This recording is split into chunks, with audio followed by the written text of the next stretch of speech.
Anda tulio titwaniziza Katonda titufunye ebibamba ebizibu bingi ino nga obanga olingirira omuwendo ogw'abantu betufiirirwa mu ssaasiro eno webagaitagaitamu n'abo abafa buli lunaku ebintu ebindi nabeere ndi kwogeraku n'omukungu wa traffic yakoba nti Uganda tufiirwa abantu 10 buli lunaku mu Bubende. So amawandiika amawulire niwe batimubulirewo Kabende ndooza tukobenga nti Uganda olwayo tufiirirwa abantu 10 across the country. Obubende obubaawo kumunanda abafiira ku bubendo bw'emmotoka ku luguudo n'ebintu ebindi. But saasire niyo nkatufunye obubende bungi ino Kabende akabaasi aka Link, motoka eya taxi ya drone yagwa mu maadi side deyo ku luguudo lwa Mbale Tirinyi Road yawo ekidyeri ekyadimira mu maadi n'olunaku olwaide ekizimbe kyaloboka ike wansi bwagiira okuziba nga tufiirirwa abantu.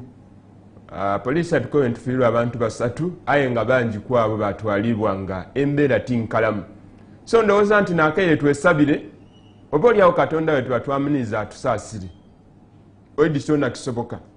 Katonda asobola oba alitukanga ivula nga tulina ebikolobero bingi era bwe tuba nga ndowooza Katonda omusango ogw'okulya enguzi yagutaako ku mateeka 10 awo tuba tuwaire. With me I have Dismas Kunda, one of the senior journalists. He's an analyst and I've just been with him for quite long on this panel. You're welcome. Thank you, Samuel. How have you been? I'm good. Just lamenting on the state of the week that we have been in. And you look at the events and you find that you are just speechless. You don't have a very good word to explain the events that we've had this week. Yeah, it was a very sad week, in particular a sad week of accidents, which in normal circumstances could have been avoided. In normal circumstances? Yes, could have been avoided. But it's not an explanation as to why we should have this road carnage happening on the same day.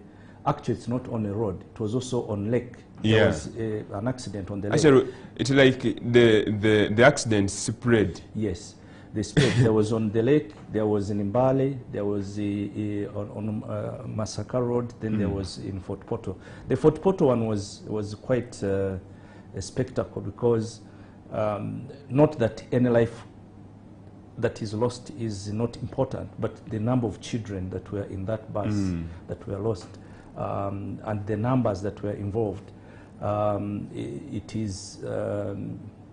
isn't a very good. It's not a good reflection about our safety as human beings and citizens of the country. But I do believe that I saw that it attracted quite a lot of attention. First of all, there were no ambulances that were in place to be able. They were taken to hospitals, which some of them didn't have scan machines that can be able to give the exact illness or the exact injury that a person has. At that quick time. At a very quick time. Then there was also the issue of the government, the parliament in Kampala deciding to say we are going to send ambulances after the incident, which begs the question that where have all the ambulances that they have had in the past? I know there have been quite a lot of procurement. You find that many of them are parked at the Ministry of Health in Wandegea, and they have never been used as ambulances. They are pickups that were bought to be ambulances, but they have never been used as ambulances. So there's quite a lot of things that happened as a result of those accidents that reveal the pathetic nature in which we have the health system or the management of health systems in the country. Actually, it is one of the things that I did look at, and when I was in dialogue with main players in that cycle, Ministry of Works, Traffic Police, and some of the people that we feel that they are connected to transport, it was like in a blame game, looking at particularly the company which owns that bus. And they are looking at solely the company. The bus was like this, the bus. And after a while, the Minister of Work suspended. No, Samuel, I don't think... We begin from there. I spoke about this last evening. I was on some radio show, and it is not right. Because blaming Link and saying that they are going to suspend. Link is, I think it runs about 90 buses, and not all of them go to Fort Portal. Others go to DR Congo, others go to Bundiwujo through Fort Portal and other places in that direction. And it's not the first bus that has got an accident.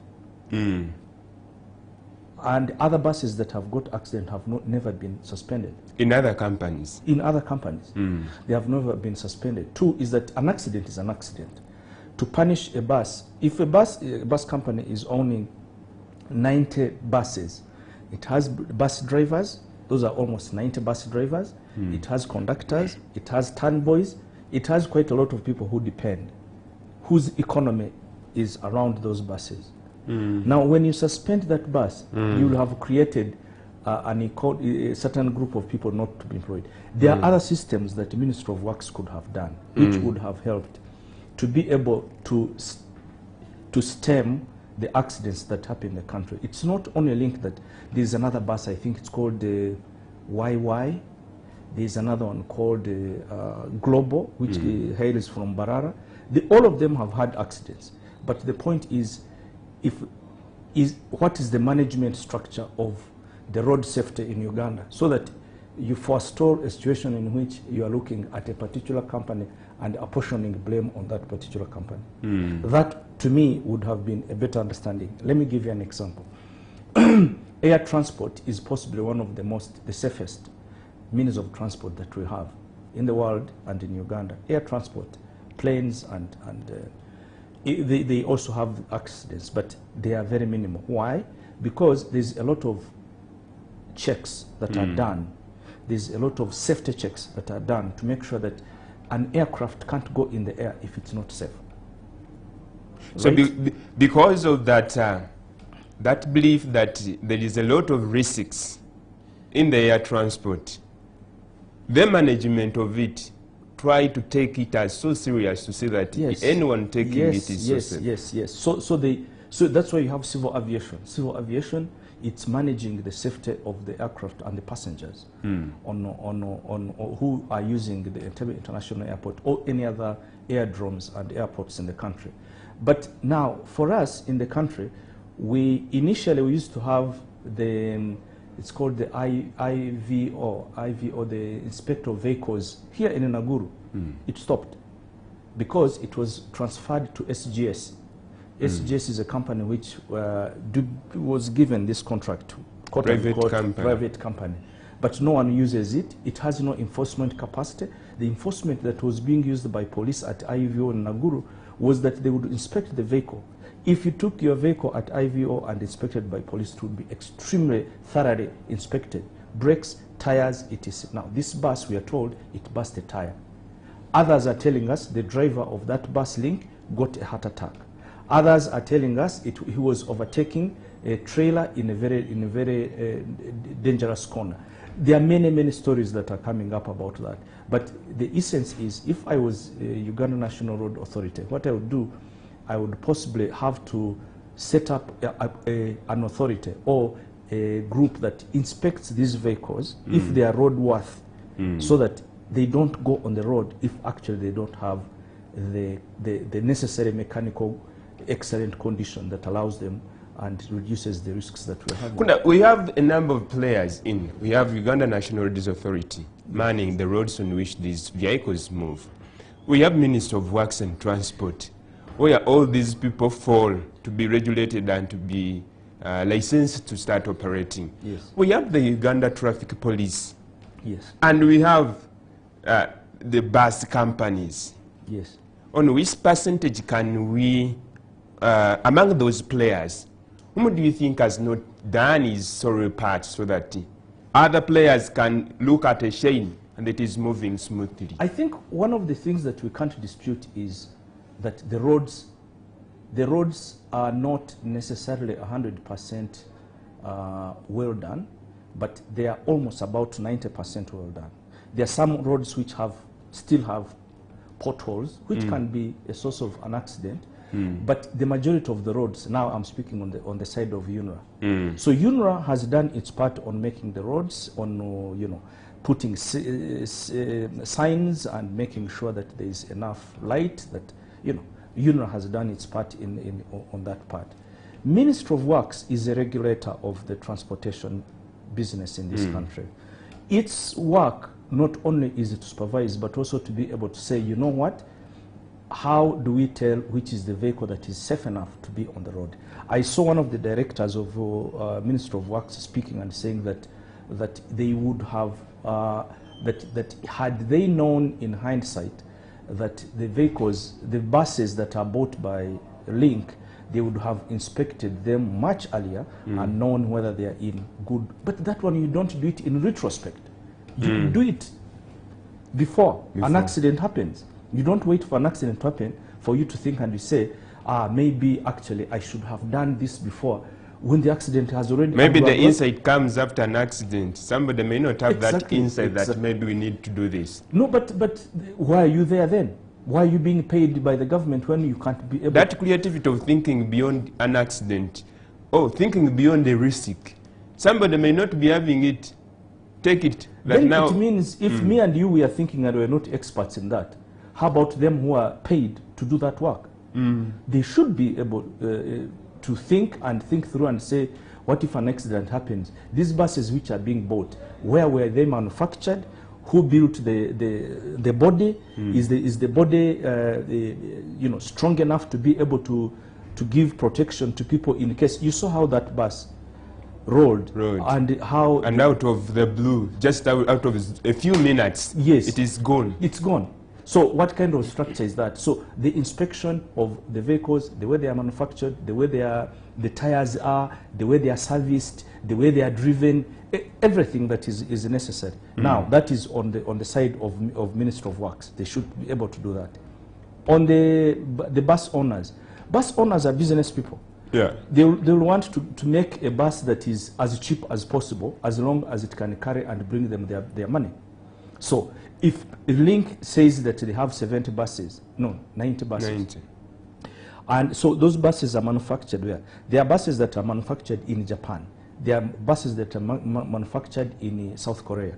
There are buses that the bodies, they bring only the engine, and in majority of them the engine is of a lorry, and the body is either manufactured in Nairobi, or in certain cases the bodies are manufactured in other, you know, not the formal industry. Like we are not so much emphasizing on the body.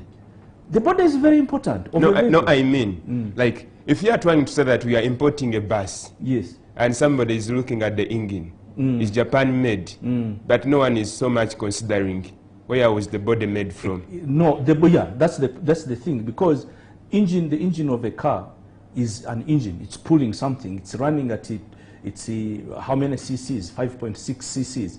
It's running at a speed of this per hour. But you are forgetting that there's a difference between carrying goods and carrying lives. Carrying Omonde or Emboli, or carrying human beings, right? So there's a difference in there. And the point is, if you're going to build a body so that it protects human beings, how do you build it? What safety features are you including in it? And those are the things that are lacking. Now, that's on the part of Ministry of Works. Now, police. Let me give you an example, Samuel, something that is that tells you where we are. Masaka Road used to have the highest number of accidents, but they put there, what is it called? There's it's called Fika Salama. It's a police managing the roads. You can't drive more than maybe between 150 kilometers on Masaka Road before you find a roadblock. Police manned by traffic, and it is a means by which to slow you, because every person driving on Masaka Road is conscious of those roadblocks. So people drive and they know, next I'm going to find it in Kampiringisa. From Kampiringisa I'm going to find it in Chinoni. From Chinoni, so people know where to. So they slow down. Yeah. But then, of course, the Uganda police, the traffic police, that's what the same thing they should be doing on other roads. They should be doing it on Tirinyi Road, they should be doing it on Fort Portal Road, they should be doing it. But majority of our traffic, you'll find them under a tree, about 5-10 of them. They are waiting for one truck carrying charcoal. They are stopping it and they are negotiating whatever they are negotiating, but they are not actually managing how the traffic is flowing. If that thing was done, it would have made even this accident less likely to happen. So we can say that at a certain extent, the traffic police has made it so that some accidents are because of their reluctance in implementing what they are made to implement. They would actually have made it. They would have made it very easy, and I think they have the capacity. The Uganda Police and particularly the traffic, because it has been demonstrated on Masaka Road. They can do it everywhere.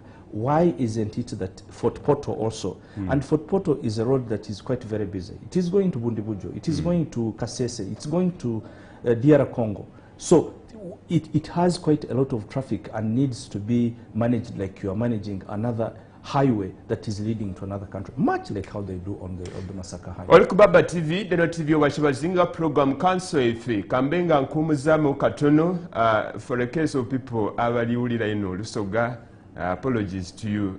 My guest, I can so much express himself in the English language. So, ndakulanga nti nsobola okuba atenga mbairamu, but tulikulingirira ku nsonga ey'obubende. Grotino omulundi ogusooka gwonka mu iwanga lya Uganda, ebbaasi digwa, motoka dagwa, abantu baafa.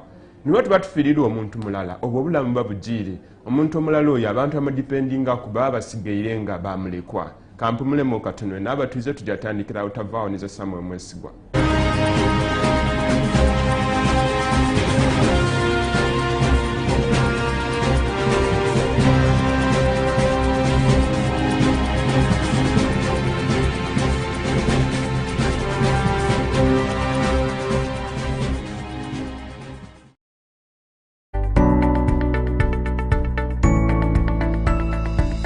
Enoni Baba TV Obusoga Bulaire. Boss, Galabi Mugobi. Guru yakedde kusiba tailo ekawungezi neziyika ne muleka. Leero akedde kuzisiba. Kati mbadde enzigala ekinabiro bwende zingoberera. Akozesa biki? Alina ekivere tukiyawo tekitegerekeka oba mulimu ki. Ebyo abantu bakyabikozesa basibisa Arapex Style Adhesive tiles ne zinywera. Arapex Style Adhesive takyaliko kubaganya birowoozo. Buli ayagala okunyweza tiles ku kisenge oba awantu wonna gwakozesa ne UNBS yakonamu dustamp ng'omutindo kyekyo akolebwa Ziden Tile Center ku noti 753 noti 65 228. Ebimalamu entuuyo z'amaanyi byandirabika ng'ebitaggwaayo mu nkyukakyuka ensi gy'eyitamu. Eky'omukisa omulungi ebiruubirirwa byo kati bisobola okutuukibwako ne pikipiki eyitibwa asa. Mu mitendera 3 gyokka ng'osibyeko n'omuwendo ogusooka kijja kukwanguyira nnyo okwefunira pikipiki ey'ekirooto kyo. Weetegekera ebiseera bye eby'omu maaso ng'omanyi nti obugagga bwa famire yo buli mu mikono gyo.